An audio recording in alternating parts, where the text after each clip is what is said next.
Hey indie game fans! Metroidvania games are perhaps my favourites due to the constant progression, unlocking of new abilities and exploration of new areas, and are always generally very satisfying. Before we get into the list, special shoutout goes to the retro-inspired Alwa's Awakening, the puzzle and collectible-centric Metroidvania that brought us all back to a simpler time.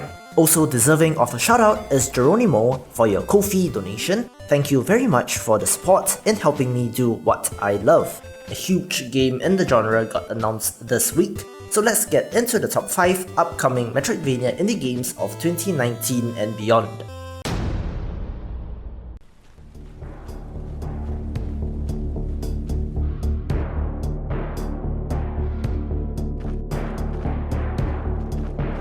In Outbuddies, you play as a shipwrecked maritime archaeologist and takes place in the ancient city of Balam, the sunken fortress of the old gods, which is 36,000 feet under the sea. Searching for answers and to escape, our hero also gets unwittingly connected to a supernatural drone buddy unit, hence the name of the game. If you know me, the pixel art and Metroidvania elements immediately makes this a draw, and the developers talk about gear-based progression, 5 distinct areas, puzzles, hazards, epic boss fights, and even controlling your drone buddy to do things like hacking and scanning.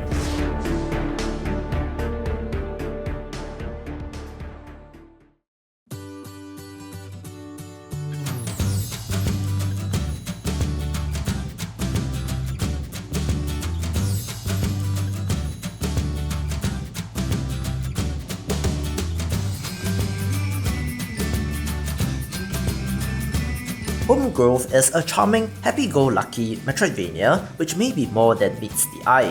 While punching is the main attack and leveling up allows you to punch faster, harder, stronger and better, there are also charms to collect, food to cook, tunes to play, and items and ability unlocks. I particularly love the aesthetics and vibe of this game, reminding me of the excellent Wapo as well.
Roah is perhaps more action platformer than Metroidvania, but it does highlight a non-linear adventure path and new forms for our heroine to take to solve puzzles and overcome environmental hazards.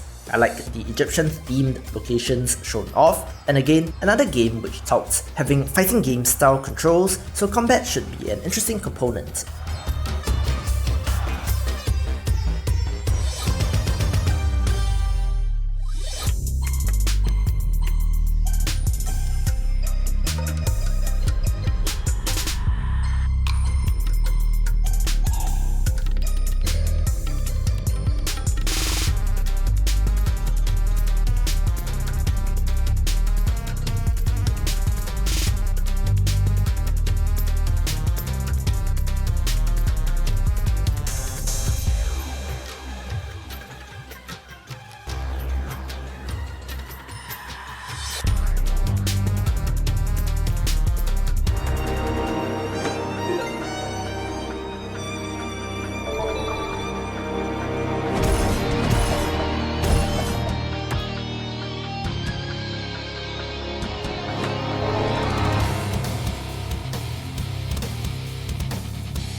Forsaken Castle, out of all the titles in this video, is perhaps the one that most closely resembles Castlevania. down to the whip as the main weapon, and the medieval gothic castle setting, playing as a newly appointed paladin sent to investigate the resurgence of the undead.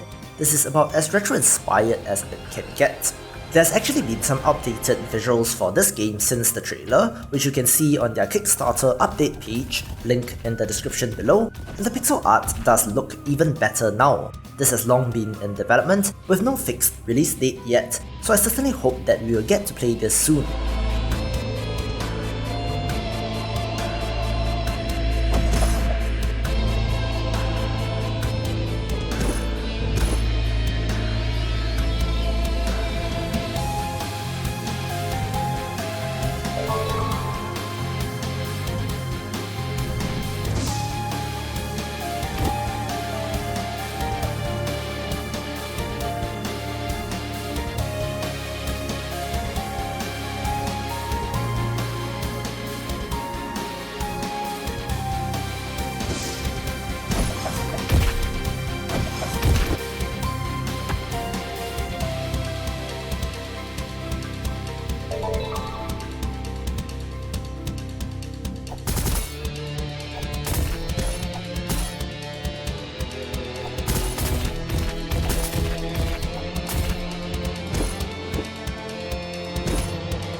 Finally, Hollow Knight Silksong is a full-blown sequel to 2017's excellent Hollow Knight.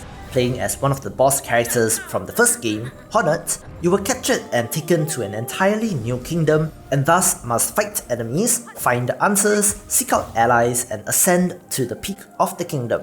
In a video released by the developers, they detail the contrasting duality, where in the original it was about descending into the ruined kingdom of Hello Nest, while the sequel is all about ascension. Hornet as a character also looks to control significantly differently from the Knight, with a more acrobatic combat style and an alternative resource meter, so very excited for this. It brings great joy to my heart to see a developer like Team Cherry absolutely nail it, and the accompanying success that comes with it, and this keeps the dream alive for many indie developers out there. Thus, for simply being awesome, this takes the #1 spot.